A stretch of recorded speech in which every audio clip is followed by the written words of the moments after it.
The Charlotte Ledger Podcast is a member of the Queen City Podcast Network. Hey, it's Tony Mecia of the Charlotte Ledger, and you're listening to the Charlotte Ledger Podcast. You can find out more about the Charlotte Ledger at thecharlotteledger.com. Today, I'm talking with Michelle Bolas, who is the Executive Vice President and Chief Innovation Officer of NCInnovation, a nonprofit that is backed by the state government and private investors that's focused on turning research from the state's universities into real-world businesses and jobs. It offers funding and support to turn research into companies, products, and technologies that can boost North Carolina's economy. Michelle, welcome. Thank you, Tony. Really happy to be here. Excited to have this conversation with you. Well, great. So NCInnovation, I think people like the idea of innovation. You know, we're North Carolinians. We like things that are good for North Carolina. Tell me what NCInnovation does. Absolutely. NCInnovation was created as a public-private partnership a little over 13 months ago to directly support the transition of applied research from our exceptional public university system across the state into technologies that have a chance to become businesses or support industry that is important in North Carolina. So applied technology, think widgets, not white papers. Think getting things from the lab onto the manufacturing floor, and think the support of small to medium-sized businesses that can grow and support North Carolina's economy. Okay. And so, yeah, you touched on it a little bit, but why is that something that is important? I mean, why should we, you often hear or think about, professors working in labs, doing things, but why do we need to put money into, why do we need to help that? Right. Absolutely. Right. Well, big picture, small to medium-sized businesses are net new job creators nationally. They create about 55 to 60% of all new American jobs. Although industry can bring a number of jobs to any region, they also shed jobs at a higher rate than small to medium-sized businesses. And those businesses are most valuable when they're based on technologies. So inventions like solar cells or the things that drive our cell phones, our electric vehicles, our energy grid. These are all things that come out of research labs, start in research labs, and with some combination of public and private sector support, make their way into businesses that grow.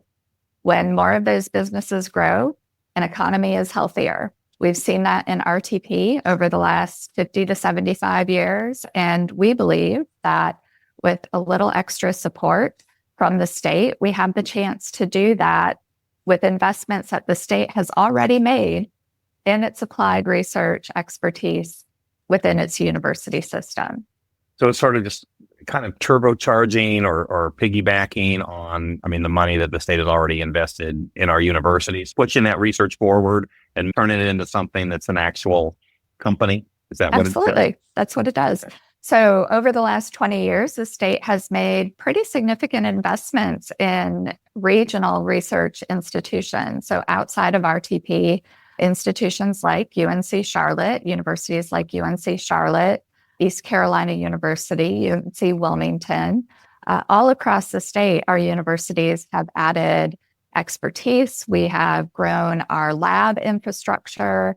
We're recruiting, we know, the highest quality students from across the country who are coming. And so this churn is something that the state has already put funding into. We want to make sure that the inventions, the discoveries, the new things that are happening in those universities are also making their way into the marketplace. And we know that North Carolina is a little bit stalled in that. We know that's not happening at the same pace as it is in other states across the country. Yeah, I know you all refer to a lot, in researching this, it struck me a little bit. There's this phrase called the Valley of Death, which, yes. And a lot of times we're talking about a little bit sort of obscure or hard to understand technologies, but that one kind of jumped out at me. What is the Valley of Death? So the Valley of Death is a general phrase used in the investment community to indicate the period of time between when you have an invention and you've proved it out on the lab bench, right? So you've got a proof of concept, you know that it can work, but there's a ways to go before it's replicable and with a level of quality assurance, and where you can reproduce it at a scale that a market would absorb it, right? So for example, I'll use an example with one of our technologies that we're supporting on lithium purification. So lithium obviously is critical for electric vehicle, for battery storage. We have a lot of interest in this from some of the big companies that are moving into North Carolina, Toyota Battery and Boom Sonic. That lithium purification right now happens almost entirely in China. So we mine lithium in the United States, we send it to China, it's purified to industrial grade quality, and then it's sent back to North America. We have a chance with a project that we're supporting at UNC Greensboro to have the first domestic technology for lithium mining and purification in one step. This has been proven out at lab scale, and we are now in the process of seeing if we can replicate that technology at a scale that industry will be able to absorb the technology. So if we can get from lab scale to manufacturing floor scale, we have a chance to have the first domestic purification of lithium in North Carolina. That's a big deal.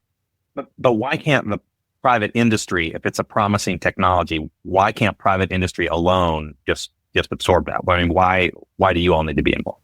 That's a great question. So there's that valley of death process is the place which inherently has the most risk, right? It's going to take the most continuing experiment. It is truly the D in the research and discovery process. And that development process over the last 50 years in our country has been picked up more and more by the partnerships between the private and public sector. And so if we can reduce the risk on the university side, we increase the value of the technology for the university who's going to hold that intellectual property, right? They're going to be able to license that technology or sell that technology. It's going to have a higher value. And we're going to have industry partners who are going to step in and immediately pull that technology out because it's been proved. Right. So typically what's happening is those technologies, they're so early that valley of death period is being covered in a startup. And those startups are being supported, not with private sector money, but with additional public dollars from the federal government via SBIR grants, from the Small Business Association, or other kinds of funds. We're just investing a little bit more on the university side to get it to a higher value point. Got it. And I know lately, I mean, there's been a little bit of drama in Raleigh, and you all are a fairly new organization. I think it was just a couple of years ago, the state put in or pledged $500 million. And you've also raised a lot of private money as well. And, anytime there's public money involved, there's public scrutiny and people have questions about how that money gets spent. How is your money spent? Yeah, well, first I want to say that, the public scrutiny is 100% expected, and we don't shy away from that at all. We've been extremely transparent about how and what we're doing. But we have a really just amazing opportunity with a $500 million endowment created out of state reserve funding that NCInnovation now manages. That $500 million is held in perpetuity, right? It's not going anywhere. But what we have is the ability to take the revenues generated off of that endowment and invest them in two ways. One is through grants to applied research to advance those technologies that we were just talking about. And the second is to establish regional infrastructure. So this is a really important point that I hope we can come back to. We're really focused on the regional aspects of the work that we're doing. But in essence, that state funding is protected. It's still sitting there. In fact, the endowment has grown by $5 million. Or more, even after allotting our first round of research funding. So we're going to grow it. We're going to protect it, but we're also going to utilize the revenues off of it to make more opportunities for North Carolina.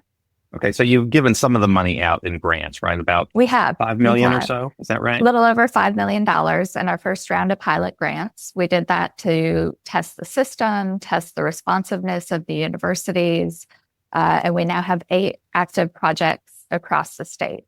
Okay, I'll come back to those. I do, especially when I talk about the ones at UNC Charlotte. But you mentioned the regional infrastructure. What does that look like?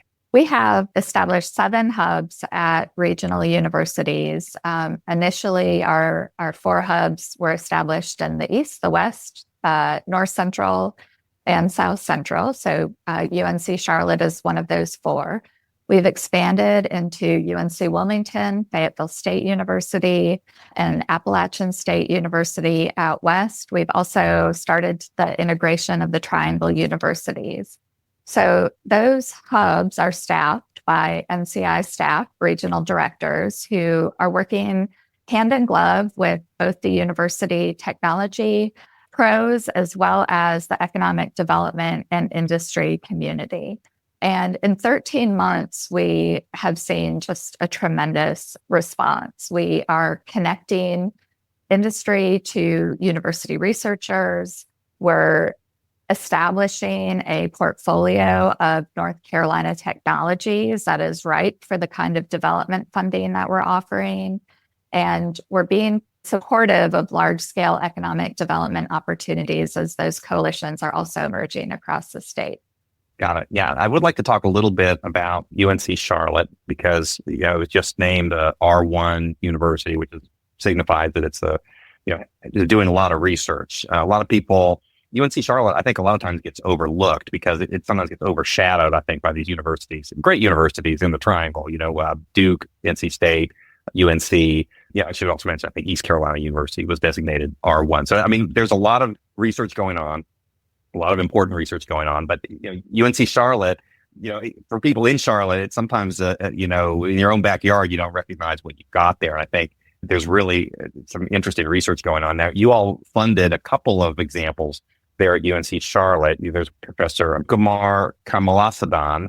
He's the Duke Energy Distinguished Professor of Electric Power, and he's researching power grid efficiency. And then there's Jordan Poehler, who's a chemistry professor, whose research is on drinking water purification. What can you tell me a little bit about your support for those, why you're supporting those, and what the hope is? Yeah. So Charlotte is just a great example of why it's so important to have this regional perspective, right? Charlotte is obviously one of the top metro areas in the country, but when you look at other metro areas of its size and its potential in terms of industry presence, the research yield in Charlotte is not as high as other areas across the country. So we really need UNC Charlotte for the future of Charlotte Metro to be a strong research institution. The research that Charlotte does is highly applied. They are working hand in glove with industry, solving real world problems in real time. So the 2 projects that you mentioned, Dr. Poehler, who is a material chemist at UNC Charlotte, does work on nanoscale particles. His research, he covers a number of different areas, but in particular, the area that we're very interested in is the work that he's doing to address the PFAS issue in North Carolina.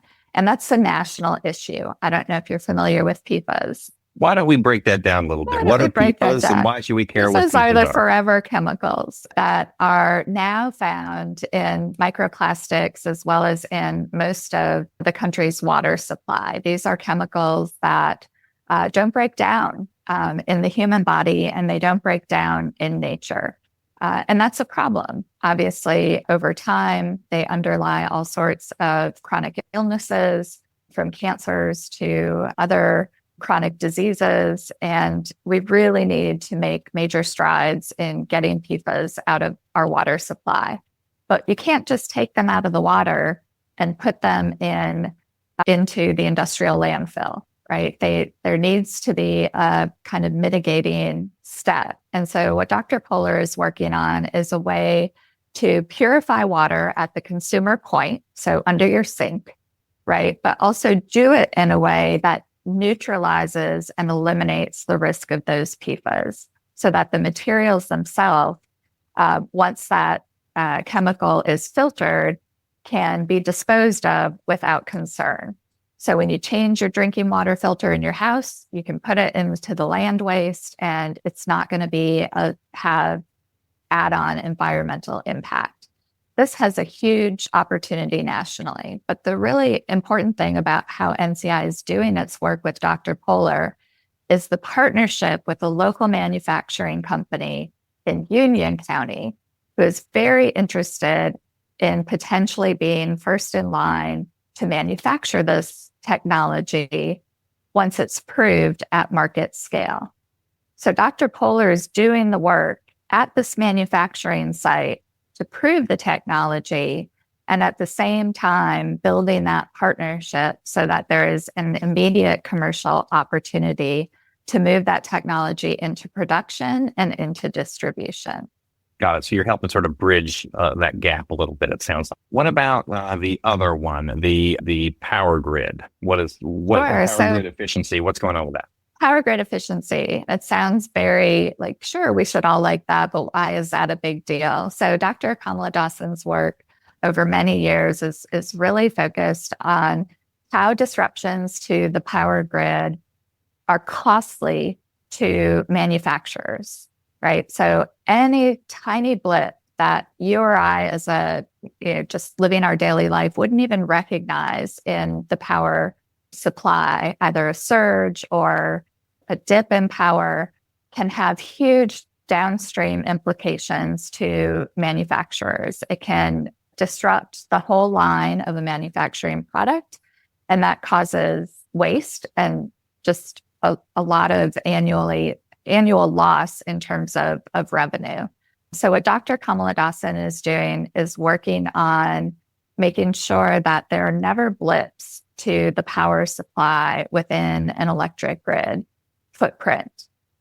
So for a metro area like Charlotte that has a lot of very high-tech, nanoscale, advanced manufacturing, that's super important to those manufacturing companies to have the ability to know that their lines are secure and to reduce the waste on the downstream side. Got it. Okay. Well, those, not having a technical background, those all sound like very worthy projects, and it sounds like you're supporting them, helping them get to that next stage. So on those projects and the other ones that you fund, I mean, what does success look like? And do you anticipate that all of them will be successful? That maybe one of the 8 will be successful? I mean, what does success look like for you all? Success looks like in 3 to 5 years after our funding ends, that technology has made its way into a startup company or is licensed to an industry partner, and that it is that company or that technology is being produced in North Carolina, stays in North Carolina. That's a really important part. We have clawback provisions in our grants.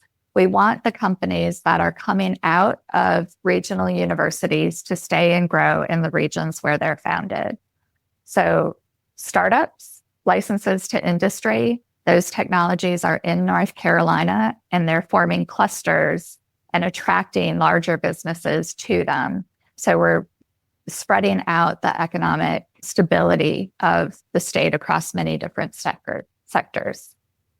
Earlier, you mentioned the research triangle and the success that area had over the many decades in, really taking some of these things that were research-based and turning them into commercial companies. How did they do that then? I mean, there was nothing, or maybe there was there something like what you all are doing, back then, or have times changed? Or I mean, what explains, Research Triangle success in having those applications done versus where we are today? Absolutely. I think that you see a lot of the elements that made RTP successful in the model of NCInnovation. Research Triangle Institute is a collaboration between the major R1s in the triangle, UNC Chapel Hill, NC State, UNC Central, to pool its applied sciences and accelerate the application of those technologies in the marketplace. So having the Research Triangle Park that attracted the big businesses like IBM and GlaxoSmithKline and Cisco and others next to an engine of university-based applied research has allowed startup companies from those universities to grow and thrive and then be acquired by those larger companies in RTP. So that's a formula. And can we replicate it at the scale of the success of RTP? Probably not, but we can certainly replicate it at smaller scales appropriate to regional economies that have a chance to build and grow. Many of the founders and the leaders behind Research Triangle Park were also very involved in the creation of NCInnovation, including the late Bob Ingram, who was longtime leader of GlaxoSmithKline, as well as others in the banking and computing industries. So they've seen the success and they do want to replicate it at regions across the state. Okay. Well, because you are in the university research world, as we're talking here in February of 2025, the other big thing that's going on, we're starting to hear a lot about is some of the cuts or proposed or pauses to research as it affects universities. What are you hearing from universities and your university partners about that? What's likely to be the impact? Is there, what's going on with that? Well, I'm not going to claim to have a crystal ball, so I'll stay away from the likely impacts. But I think that, university research is a little bit of a black box to unpack for the general public. And so in times like this, where there's a lot of attention to potential cuts or specific areas where research is being asked to scale back, it's a chance for us to talk about how critical the research economy is to our state, to our communities, and to the country. I think that North Carolina has really enjoyed investment from our state leaders across many decades in our university infrastructure. And to the extent that that has allowed us to expand our research presence nationally, that's been a good thing for North Carolina's economy. And we all hope that that can continue. I think the point that I really want to make sure that we're all thinking about as we hear about these research cuts, and whether we agree or disagree or are neutral, you can't separate research from teaching at the modern American university. Our researchers are the producers of our talent pipeline as well. Researchers teach. And the best researchers, the applied researchers in particular, teach students who learn by doing in these high-tech labs. So for North Carolina to remain positioned as a leader in producing high-tech talent, we really have to make sure that we understand how that's connected to a strong and vibrant research enterprise in the state. Okay, and I know you said you didn't want to look into a crystal ball on policy implications, but completely fine. But I would like to ask you if you could look into a crystal ball on what the future of NCInnovation is, and more generally, what the future of research at our university looks like. Sure. Well, NCInnovation is just head down doing the work that we were charged to do by the General Assembly in 2024, and we're going to keep doing that work. So we have right now just completed a round of pre-applications for our next open funding call. We had 158 applications from researchers across 15 of the North Carolina public institutions. And they span all sectors, from advanced manufacturing to ag tech to biohealth, computing and informatics, defense innovation, energy transition. We're really excited to have such a strong portfolio of opportunity. We're inviting about 30 of those into a full application stage. We'll review those over the coming weeks, and we'll award our next round of funding in May. So excited for you to stay tuned and see what we're doing next. Great. Well, thanks. That's really all the questions I have. Anything you wanted to add? Just really happy to have the chance to talk about NC Innovation and our work and express how much I admire what's happening at UNC Charlotte and am very hopeful that we can have similar conversations across the state. Great, Michelle. Well, that sounds like a great place to leave it. Thank you for joining me. Thanks so much, Tony. Okay, that's a wrap. To our listeners, thank you for listening. The Charlotte Ledger Podcast is produced by Lindsay Banks. QueenCityPodcastNetwork.com.